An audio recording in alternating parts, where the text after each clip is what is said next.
अल्लाह ताला ने बहुत फिर मेहरबानी की और सुरखू किया आप सबको, झूठे मुकदमात एक्सपोज हुए और फिर ये तो सब कुछ हुआ, इसमें कोई शक नहीं है। लेकिन दुख एक बात का बहुत है और मुझे ये बताया जाए, मुझे ज़रा समझाया जाए क्या वजह थी कि 1993 में, मार्च 1993 में शायद या उससे पहले एक आध महीने का फ़र्क होगा, हमारी हुकूमत का क्यों तख्ता उलट दिया गया। ये मैं पूछना चाहता हूँ, वजह क्या थी, उसकी वजह।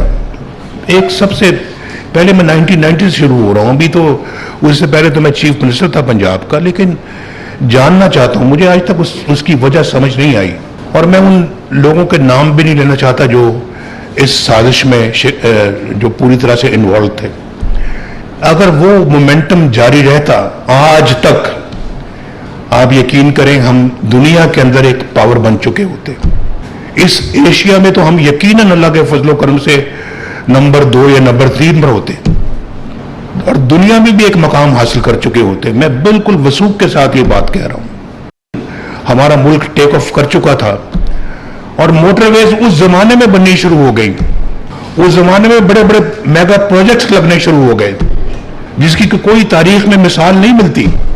और उस वक्त ये भी कहा जाता था और बड़े बड़े लोग कहते थे और जिन्होंने मुझे निकाला वो भी कहते थे कि भाई ये मोटरवेज के ऊपर क्यों पैसा लगा रहा है नवाज शरीफ, ये क्या मंसूबी तो पैसा जाया कर रहा है। आज उन मोटरवेज की अफादियत का पूरी कौम को इल्म है। सब जानते हैं कि मोटरवेज ने पाकिस्तान की इकोनॉमी के अंदर कितना कंट्रीब्यूट किया है।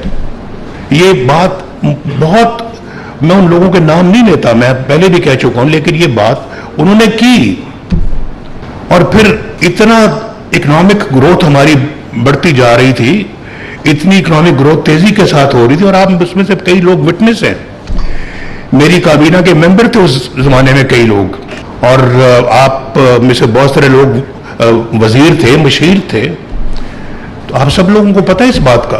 उसके बाद फिर वो तलवार पाकिस्तान पे चली, फिर उसके बाद फिर मैं ऑपोजिशन में आए, हम जो मुश्किलें काटी देखी वो आप सब जानते हैं।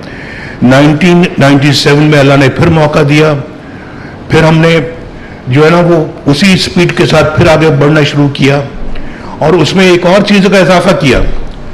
हमने सिर्फ अपनी मईशत या इकोनॉमी में किरदार अदा नहीं किया, सिर्फ हमने डिफेंस में भी पूरा जो है वो हिस्सा डाला और अल्लाह ताला के फजल करम से पाकिस्तान को एटमी कुव्वत बनाया।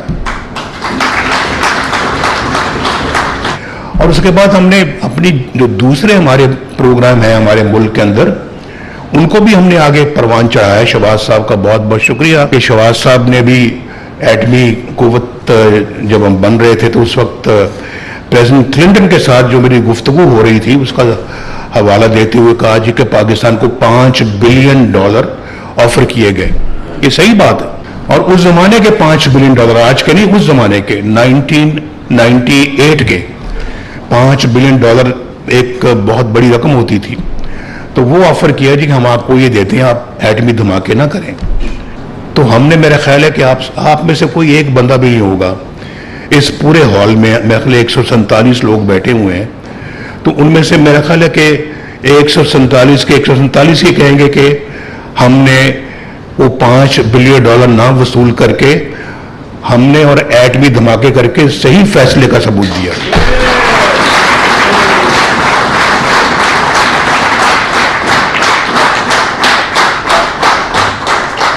लेकिन उसका नतीजा क्या निकला? उसका नतीजा निकला कि परवेज मुशर्रफ साहब ने मुल्क में मार्शल लगा दिए और प्राइम मिनिस्टर को एक हाईजैकर जो है ना वो बना दिया। मैं सुबह प्राइम मिनिस्टर था, रात को हाईजैकर था और उसके बाद ये जाली मुकदमे भुगते।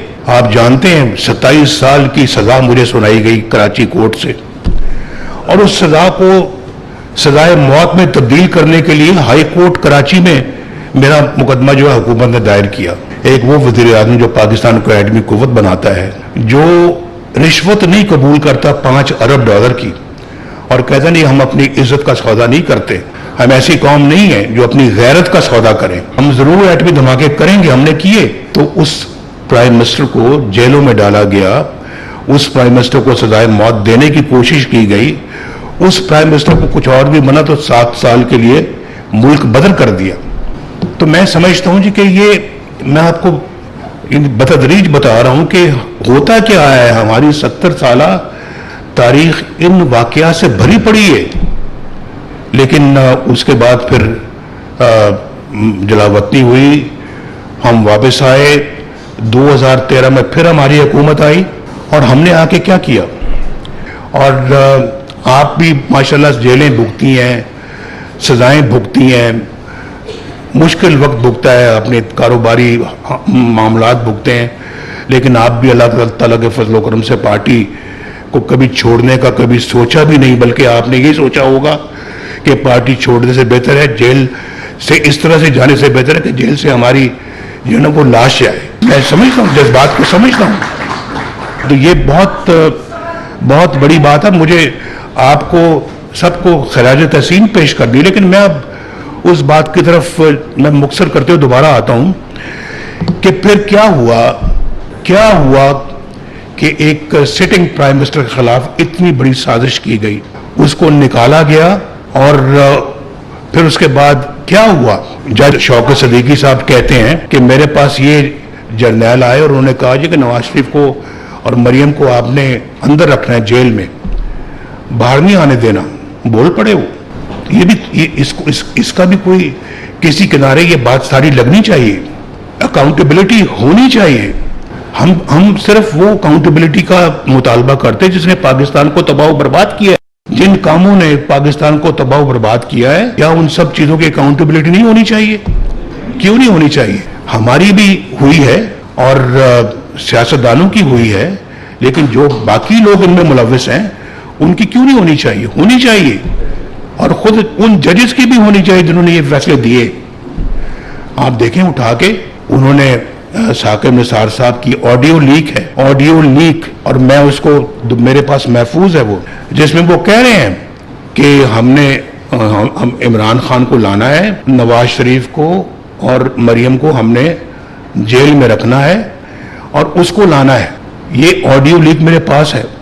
चीफ जस्टिस ऑफ पाकिस्तान ये बातें कर रहा है। मुझे बताएं जरा मुझे कोई बताए कि क्या इसकी अकाउंटेबिलिटी नहीं होनी चाहिए? ये सब बातें हैं जो ठीक होंगी तो ये मुल्क ठीक होगा। अगर अकाउंटेबिलिटी होती रहती और पिछले 70-75 सालों से होती रहती तो आज हम एक डिफरेंट कौम होते, आज डिफरेंट पेडेस्टल पे होते। तो ये इन्होंने और मुल्क का बेड़ा गर्क किया। इन्होंने ऐसे बंदे को लेके आए जिसने और तबाही मचा दी। मुझे जरा कोई बताए, मैं पूछना चाहता हूं अपने, आप बड़े समझदार लोग बैठे हुए हैं, हर चीज की कीमत हमारे दौर में जब तक मैं वज़ीर आज़म था बिल्कुल मुनासिब सतह पे थी। चाहे वो बिजली है, चाहे वो गैस है, चाहे वो सब्जियां हैं, चाहे वो पेट्रोल है, चाहे वो डीजल है, चाहे वो दीगर अपना ज़रूरत ज़िंदगी की आटा है। डॉलर बिल्कुल 104 पे रहा, पूरे 4 साल 104 पे रहा। बैठे हैं डॉक्टर साहब, पूछ लें यहाँ, इन्होंने माशाल्लाह उसको जिस तरह से रखा, इकोनॉमी को संभाल के रखा। और फिर इन्फ्लेशन एक तारीखी सतह पे था कि जो इतना लो था इन्फ्लेशन, मुल्क तरक्की कर रहा था, इंटरेस्ट रेट 5% पे आ गए। डॉक्टर साहब 5%, 5.25% पे इंटरेस्ट रेट आज कितने पे है? 22। और मुझे ये अच्छा, मुझे सिर्फ एक सवाल और नहीं, मैं नहीं पूछना चाहता, मुझे ये बताया जाए कि नवाज शरीफ के ज़माने में तो सब ये हालात थे, कब ऊपर चढ़ना शुरू हुए हैं? और ये जो पिछला दौर हमारा जो दूसरी हुकूमत का गुजरा है, उसमें कितने जंप्स आए हैं रेट्स में? बस ये सवाल पूछना चाहता हूं ताकि पता लगे कौम को कि किसके दौर में लोगों की जिंदगी जो है वो अजीरन हुई है। कौम को भी ये सवाल जरूर पूछना चाहिए और मैं इस हक में हूं कि मैं अपनी कौम से ये सवाल पूछूं कि आप वोट देते वक्त क्या ये सोचते हैं कि नवाज शरीफ की कारकर्दगी क्या थी और मुखालिफिन की कारकर्दगी क्या थी? जरा सोचते हैं आप? सोचते हैं कि नवाज शरीफ के दौर में कीमतें क्या थी और आज के दौर में कीमतें क्या है। नवाज शरीफ के दौर में बिजली की कीमत क्या थी और हमारे मुखालिफिन के दौर में बिजली की कीमत क्या थी, सोचते हैं। मैं कौम से ये सवाल पूछता हूं और कौम को ये जवाब जरूर देना चाहिए, जरूर देना चाहिए। मुझे थोड़ा सा गिला कौम से भी है, बिल्कुल मैं दिल की बात कर रहा हूं, मुझे गिला कौम से भी है। और फिर एक वज़ीर आज़म को झूठे केस में बेटे से तनख्वाह ना लेने के जुर्म में फारिग कर दिया जाता और कौम खामोश बैठी रहे, ये भी कोई बात नहीं, कोई बात नहीं।